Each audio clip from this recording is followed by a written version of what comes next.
ഞാനൊരു ജില്ലാ കളക്ടർ എന്നുള്ള നിലയിലല്ല ഞാനിവിടെ നിൽക്കുന്നത്. എന്റെ വ്യക്തിപരമായിട്ടുള്ള ഒരു അമർഷം രേഖപ്പെടുത്താനുള്ള ഒരു പ്ലാറ്റ്ഫോം മഹാവിപത്താണ് ഈ നാട്ടിൽ നടക്കുന്നത്.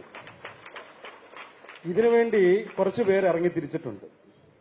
ഞാനിത് കളക്ടർ എന്നുള്ള നിലയിലൊന്നുമല്ല, എന്റെ വ്യക്തിപരമായിട്ടുള്ള അഭിപ്രായമാണ്. ഇതിന്റെ പേര് പറഞ്ഞ് എന്ത് ശിക്ഷ നേരിടാനും ഞാൻ തയ്യാറാണ്. എനിക്കതൊരു പേടിയുണ്ടായിട്ടൊന്നുമല്ല. എന്താണ് ഇതിന്റെ പിന്നിൽ നടക്കുന്നത് നിങ്ങളത് മനസ്സിലാക്കണം. കാര്യം എന്ന് വെച്ചാൽ അത്രയ്ക്ക് നാശമാണ് ഈ തെരുവ് പട്ടികൾ കാരണം ഇവിടെ ജനങ്ങൾ അനുഭവിക്കുന്നത്. അത് പറയാനായിട്ട് യാതൊരു മടിയും വേണ്ട.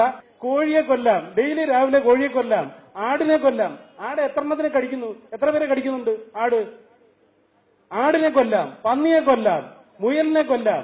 മുയലിന്റെ കാര്യത്തിൽ ഈയിടെ ഒരു റെസ്ട്രിക്ഷൻ വന്നിട്ടുണ്ടെങ്കിൽ പോലും മുയലിനെ കൊല്ലാം, താറാവിനെ കൊല്ലാം. പട്ടിയെ മാത്രം കൊല്ലാൻ പാടില്ല. കാരണം ആട് കടിച്ചാൽ പേവിഷയം ഉണ്ടാകത്തില്ല, കോഴി കടിച്ചാൽ പേവിഷയം ഉണ്ടാകത്തില്ല, എരുമ കടിച്ചാൽ പേവിഷയം ഉണ്ടാകത്തില്ല, പട്ടി കടിച്ചാൽ മാത്രമേ പേവിഷയം ഉണ്ടാകത്തുള്ളൂ.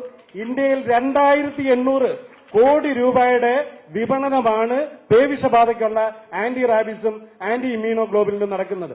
ഈ കമ്പനികൾ ഫൈനാൻസ് ചെയ്തിട്ടാണ് ഈ സ്ത്രീകൾ ഇതിന്റെ പുറകെ നടക്കുന്നത്. യാതൊരു സംശയം വേണ്ട, മനസ്സിലാക്കണത്. അവരുടെ ചെലവിലാണ് ഇവർ ഈ നാട്ടുകാർക്ക് പട്ടി കടിച്ചാല ഞങ്ങൾക്ക് അങ്ങ് വലിയ പ്രേമമാണ് ഈ പട്ടിയെടുത്ത് വീട്ടിൽ കൊണ്ടുപോകും, ഞങ്ങൾ വീട്ടിലോട്ട് എത്തിച്ചേരാം, വീട്ടിൽ കൊണ്ടുപോകും, ഓരോരുത്തരുടെ വീട്ടിൽ കൊണ്ടുപോയിക്കോ, യാതൊരു കുഴപ്പമില്ല. റോഡിൽ കൂടെ ഇറങ്ങി നടക്കാൻ പറ്റത്തില്ല. ഇവിടെ കാണുന്നില്ലേ എത്ര കുട്ടികളെയാണ് മുഖത്ത് കടിച്ച് വികൃതമാക്കിയിരിക്കുന്നത്. ഒരു പട്ടിക്ക് വേണ്ടി ഇത്രയധികം ഇത് ഉണ്ടാക്കുന്നതിന് യാതൊരു സംശയം വേണ്ട. ഇവർക്ക് NGOസിന് ഫൈനാൻസ് ചെയ്യുന്നത് ആന്റി റാബീസ് വാക്സിൻ ലോബികളാണ്, യാതൊരു സംശയമില്ല.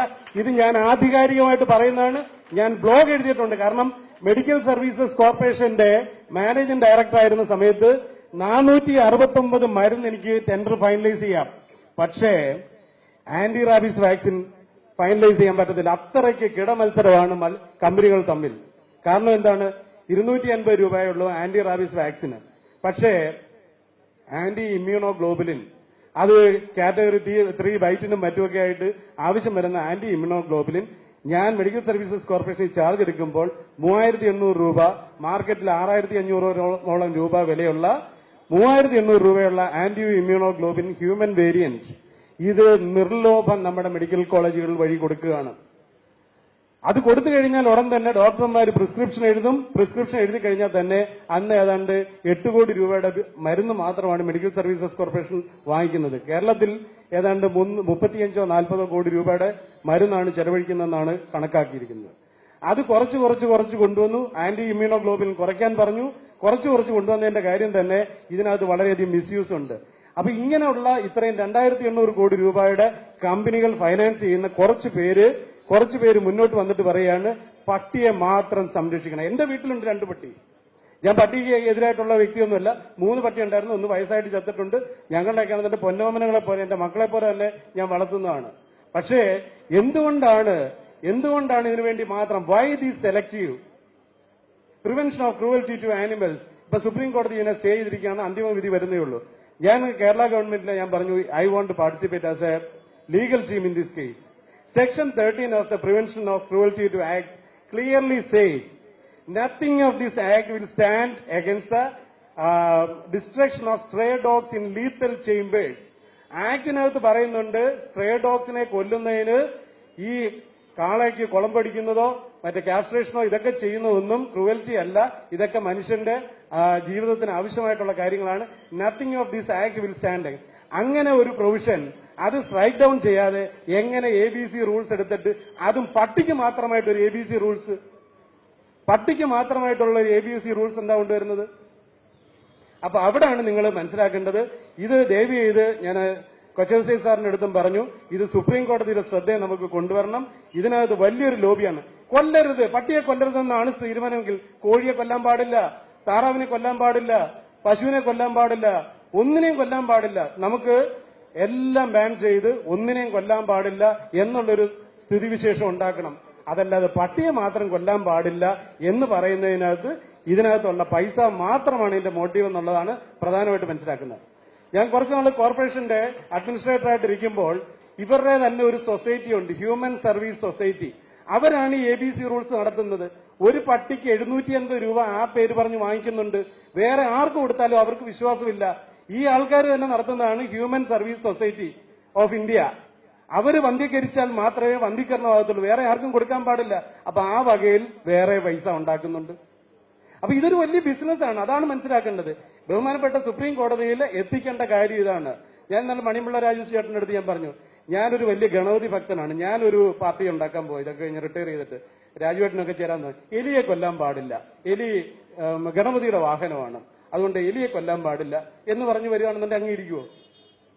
അല്ലാതെ ശരിയുണ്ടല്ലേ? പട്ടിയെപ്പറ്റി കൊല്ലാൻ പാടില്ല എന്ന് പറഞ്ഞ് നിൽക്കുന്ന ആൾക്കാരുള്ള ഒരു നാട്ടിൽ ഓരോ മൃഗത്തിനെ ഓരോ ജാതിക്കാരങ്ങ് ഏറ്റെടുക്കാം, അതിനെ കൊല്ലാൻ പാടില്ല എന്ന് പറഞ്ഞിട്ടുള്ളത്.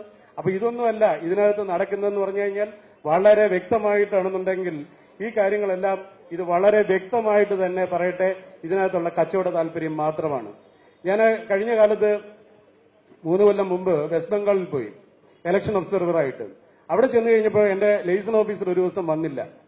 അപ്പൊ അദ്ദേഹത്തിന്റെ അടുത്ത് ഞാൻ ചോദിച്ചു എന്താ വരാഞ്ഞെന്ന് പറഞ്ഞു അദ്ദേഹം അവിടുത്തെ കെൻഡൽ ക്ലബിന്റെ പ്രസിഡന്റാണ്. അദ്ദേഹം പോയതിന്റെ കാര്യം അവിടെ നാഗ റെജിമെന്റ് ആണ് വന്നിരിക്കുന്നത്. നാഗ റെജിമെന്റ് വന്ന് താമസിച്ച് ഒരു 10 ദിവസം കഴിഞ്ഞപ്പോൾ ആ പ്രദേശത്ത് ഒറ്റ പട്ടിയില്ല.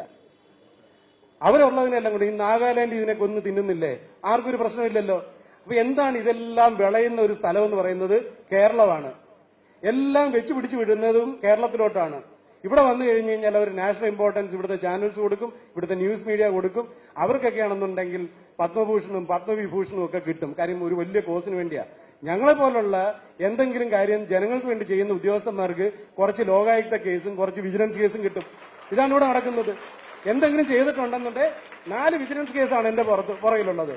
മരം വെട്ടിയതിന് വേറെ കേസ്, അല്ലാത്ത കേസ്, ഇങ്ങനെയുള്ള കേസുമായിട്ട് നിൽക്കുകയാണ്. കളക്ടറായിട്ട് പോലും രക്ഷയില്ല.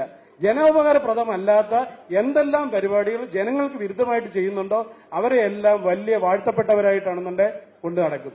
അല്ലാതെ ജനങ്ങൾക്ക് വേണ്ടി എന്തെങ്കിലും ചെയ്യുകയാണെങ്കിൽ തീർച്ചയായിട്ടും ഇത് നല്ല രീതിയിൽ എതിർക്കേണ്ട കാര്യങ്ങളാണ്. പണ്ട് ഇവിടെ ബ്രിട്ടീഷ് രാജ്യത്ത് മഹാത്മാഗാന്ധിജി ചെയ്ത എന്താണ്? സിവിൽ ഡിസൊബീഡിയൻസ് എന്ന് പറഞ്ഞ ഇങ്ങനെയുള്ള ഡ്രാക്കോണിയൻ നിയമം ഉണ്ടെങ്കിൽ അങ്ങേപോലുള്ള ജനപ്രതിനിധികൾ തീർച്ചയായിട്ടും മുന്നോട്ട് വന്ന് അതിനകത്ത് മഹാത്മാഗാന്ധിജി, ഞങ്ങളെപ്പോലുള്ളവർക്കൊക്കെ പരിമിതികളുണ്ട്, പല കാര്യങ്ങളും ഇനി ചെയ്യാനുള്ളതുണ്ട്. അല്ലാതെ IAS വലിയൊരു സർവീസായിട്ട് അതിനകത്ത് ജീവിതകാലം മൊത്തം ഇരിക്കണമെന്ന് ആഗ്രഹം ഉള്ളതുകൊണ്ടല്ല, പലതും ചെയ്തിട്ടുണ്ട്. ഇനി ഇരുന്നാൽ പല കാര്യങ്ങളും ചെയ്യാൻ പറ്റുമെന്നുള്ള ഒരു ആഗ്രഹം ഉള്ളതുകൊണ്ട് കുറച്ചു കാലം കൂടെ അതിനകത്ത് ഇരിക്കണമെന്ന് ആഗ്രഹം ഉള്ളതുകൊണ്ടും പറയുന്നു. പക്ഷേ ഇതിനെതിരായിട്ട് ഒരു ശക്തമായിട്ടുള്ള ജനപ്രക്ഷോഭം ഉണ്ടായേ പറ്റത്തുള്ളൂ. This is selective. ഒന്നിനെയും കൊല്ലരുതെന്നാണ് ഈ നാട്ടിലെ നിയമം എന്നുണ്ടെങ്കിൽ I will be the first person.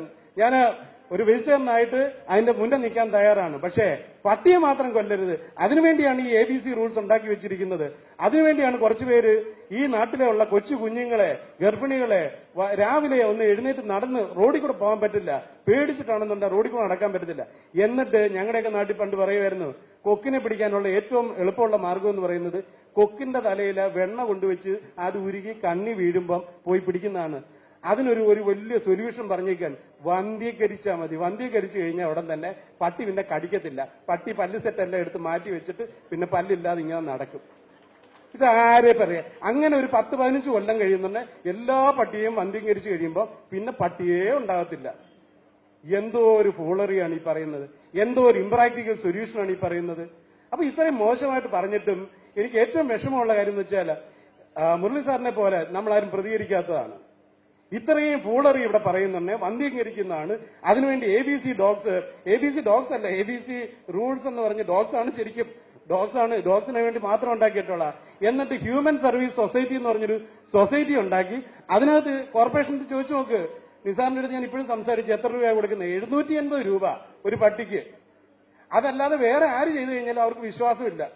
അപ്പൊ ആ വഴിയും പൈസ ഉണ്ടാക്കി, മരുന്ന് കമ്പനി എന്നുള്ള പൈസയും ഉണ്ടാക്കി. സുപ്രീം കോടതിയിൽ ഗോപാൽ സുബ്രഹ്മണ്യമാണ് വന്നിരിക്കുന്നത്. മണിക്കൂറിന് 10 ലക്ഷം രൂപ ചാർജ് ചെയ്തേക്കുന്ന ഗോപാൽ സുബ്രഹ്മണ്യം. അതിനു മുമ്പ് ഐ തിങ്ക് നാനി പൽക്കിവാല ആയിരുന്നു വന്നിരുന്നത്. ഏത് പട്ടിയാണ് ഇവർക്കൊക്കെയാണെന്നുണ്ടെങ്കിൽ കൊണ്ടുവന്ന് പൈസ കൊടുക്കുന്നത്? Where is the funding source? അപ്പൊ ഇതിന്റെ പിന്നിൽ ശക്തമായിട്ടൊരു ലോബി നിൽക്കുന്നുണ്ട്. ഇത് എനിക്ക് ഇത്രയും രോഷം തോന്നാൻ കാര്യം എന്ന് വെച്ചാൽ, ഒരു ജില്ലാ കളക്ടറായിട്ട് 144 വളരെ വ്യക്തമായിട്ട് 144 പറയുന്നുണ്ട് ഡേഞ്ചറസ് ആയിട്ടുള്ള ആനിമൽസിനെ കില്ല് ചെയ്യാം എന്ന് പറഞ്ഞിട്ടുണ്ട്.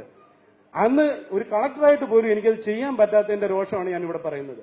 ഈ ജനങ്ങൾ ഇത്രയും അനുഭവിക്കുമ്പോൾ ഇവിടുത്തെ ഭരണകൂടത്തിനൊന്നും ചെയ്യാൻ പറ്റാത്ത രീതിയിൽ ശരിക്കും ഭരണകൂടത്തിനെ വന്ധീകരിച്ചിരിക്കുകയാണ് സുപ്രീം കോടതി കേസും ബാക്കിയുള്ളതും കൊണ്ട് ഇവർ ചെയ്തിരിക്കുന്നത്. അങ്ങനെ ജനങ്ങൾക്ക് വേണ്ടി എന്തെങ്കിലും ചെയ്യാനായിട്ട് ഇവർ സമ്മതിക്കത്തില്ല.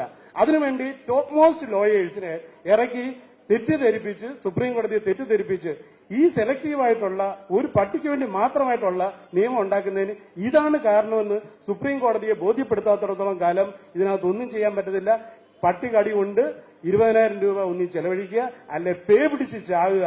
ഇതാണ് നമ്മുടെ വിധി. അതിനായിട്ട് നടക്കുന്നവർക്ക് ഇനിയും നാളെ ഭാരതരത്നം കിട്ടിയാലും അത്ഭുതപ്പെടേണ്ട കാര്യമൊന്നുമില്ല. അതാണ് ഈ നാട്.